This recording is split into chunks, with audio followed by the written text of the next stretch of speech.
I wish to make our position plain beyond any matter of doubt as regards the African continent.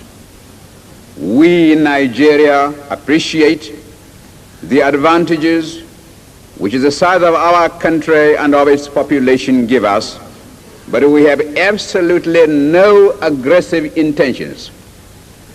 We shall never impose ourselves upon any other country and shall treat every African territory, big or small, as our equal, because we honestly feel that it is only on that basis of equality that peace can be maintained in our continent.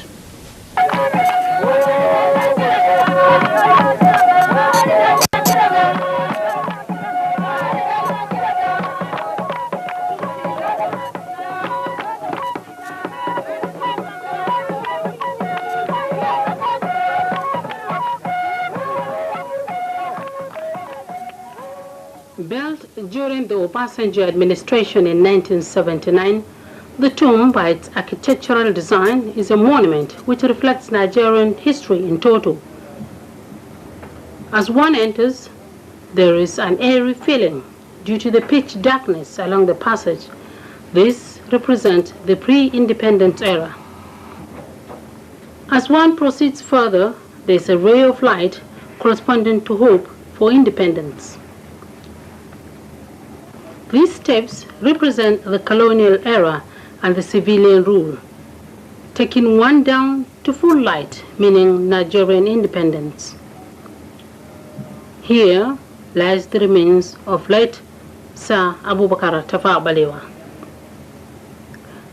The colorful stripes on the wall equate to the 356 ethnic groups in Nigeria, opening up to the sky, showing the open-mindedness and high aspirations of the late Tafawa Balewa. This bridge leading to the exit has cracks in between, depicting the civil disturbances after the assassination of the Nigerian first Prime Minister. The late Sir Abubakar Tafawa Balewa has left a lot to be remembered for, especially spiritually, as he is among those that saw to the entrenchment of democratic rule in the country. The first Nigerian Prime Minister also left behind several mementos housed in this building within the premises of the tomb.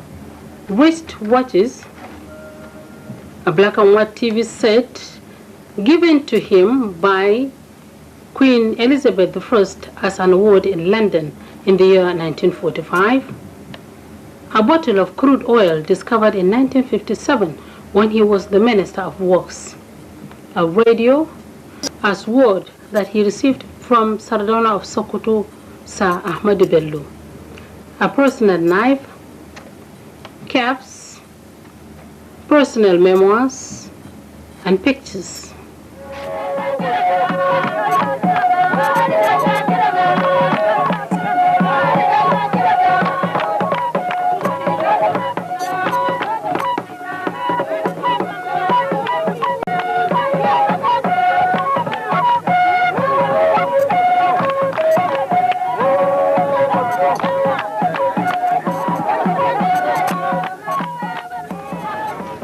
Born in Tafawa Balewa town in 1912, his father, Malam Yakubu, popularly known as Danzala, was said to have migrated from Zala village near Bauchi. The town, Tafawa Balewa, is just about 80 kilometers away from the state capital.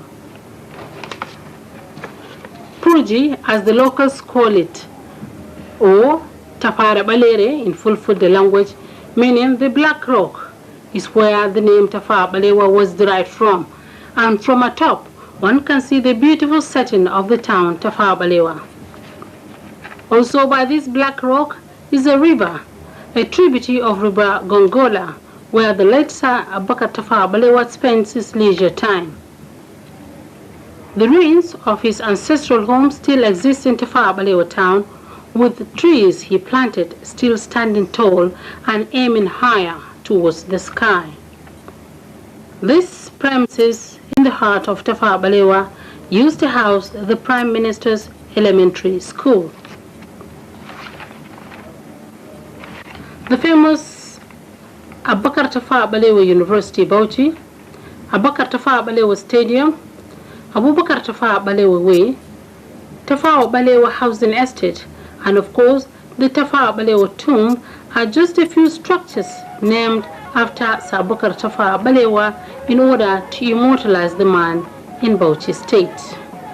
When we hear the world crying out for peace, we may receive the inspiration to deal with these intractable problems and be able really to devote all our resources to the advancement of mankind by applying those eternal truths which will inevitably persist long after we ourselves are utterly forgotten. Thank you, Mr. President.